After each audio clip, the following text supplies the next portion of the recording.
One Nigerian delicacy that is generally accepted by all tribes in Nigeria is the Nigerian bitter leaf soup, also known as Onugbu. So today I'm going to be taking you through how to make the most delicious bitter leaf soup.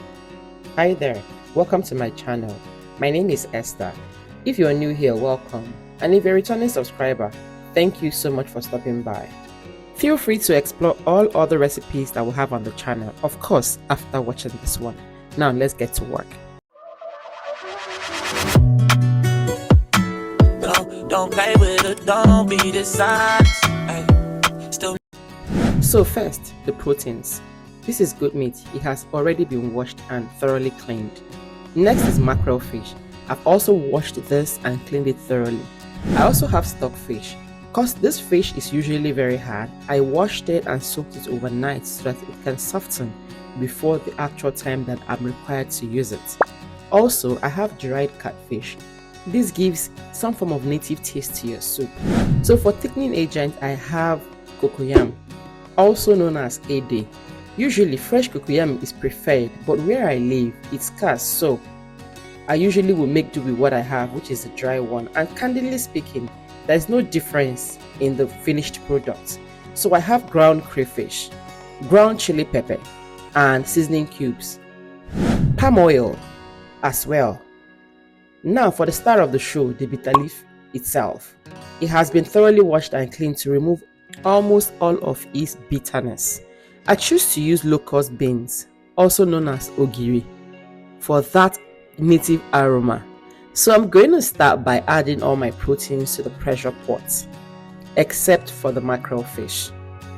I'm using the pressure pot because I'm not about to sit here for hours on ending cooking meat. But this is a totally optional step. You can boil your proteins as normal. The only thing is that it will take a longer time for it to soften and be soft enough for use. I've added the water from the stockfish as well because it contains a lot of the taste from the fish which has seeped into it, and throwing it away would just be a waste, right? Seasoning cubes and salt are the only things that is needed at this time. So I add those with a little more water and then proceed to cook the meat on a high pressure for 25 minutes. If you do not have a pressure pot, one sure way to get your meat to soften or cook for less time is to add a tenderizer. This is also a very optional step. Now this is 25 minutes after and my proteins are done. So I'll go ahead and turn it into the pot that I'll be using to cook. I'll allow it to boil and then proceed to add the mackerel fish. I didn't boil it with the rest of the protein because its required cooking time is far less. So it's best to add it after the other proteins have cooked and then allow it to cook in that sauce or stock. So I go in with my palm oil. After I add the palm oil, I'm going to cover it and allow it to boil thoroughly. Please try not to miss this step.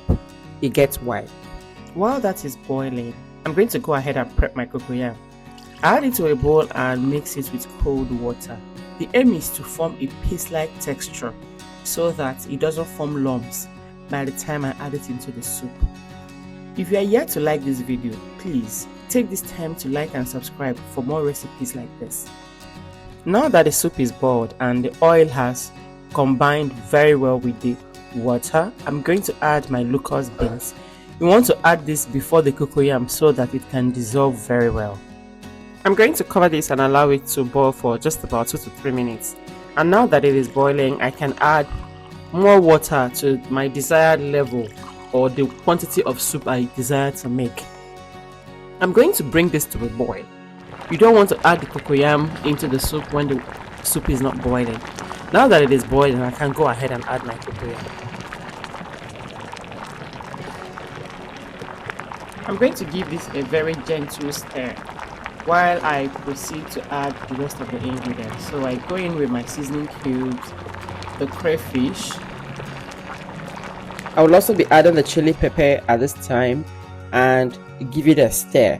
You don't want to add salt into the soup at this time because I've used salt and seasoning cubes prior to this time, and I want to be sure that the taste of salt is not too much. So now that I have tasted and I realize that I need more salt, I can now go in with my salt. And when I'm done, I'll give it a gentle stir. The reason I stir this gently is to prevent the mackerel fish from scattering in the soup. You don't want to do that. So I cover it and allow it to boil for a little bit before going in with the star of the show, the bitter leaf in itself. Because this is a vegetable and it's already been washed, you don't want to cook it for too long. So I'm just going to stir it in gently and make sure I dissolve every lump and cover it to cook for not more than 2 minutes. And there you have it, the Nigerian Ofu Onugbu. If you're outside of Nigeria, you can find all of these ingredients in your local African store. Let me know if you'll be giving this a try and comment Ofu Onugbu in the comment section. Also do let me know in the comments what kind of fufu you're going to be eating this with, or what type of fufu you think goes best with Ofu Onugbu. Please don't forget to like, share and subscribe to my channels for more healthy recipes like this, and I will see you in my next one. Bye.